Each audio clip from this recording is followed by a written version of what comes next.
उत्तिष्ठ गोविन्द उत्तिष्ठ गरुडध्वज उत्तिष्ठ कमलाकान्त त्रैलोक्यं मङ्गलं कुरु मातः समस्त जगदां मधुकैटभारे भक्षो विहारिणि मनोहर दिव्यमूर्ते श्रीस्वामि निःश्रित जनप्रिय दानशीले श्रीवेङ्कटेश दयिते तव सुप्रभातम् मातः समस्त जगदां मधुकैटभारे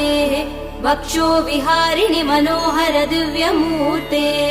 श्रीस्वामि निःश्रित जनप्रिय दानशीले श्रीवेङ्कटेश दयिते तव सुप्रभातम् तव सुप्रभातमरविन्दलोचने भवतु प्रसन्न मुखचन्द्रमण्डले विधिशङ्करेन्द्र वनिताभिरर्चिते वृषशैलनाथ दयिते दयानि।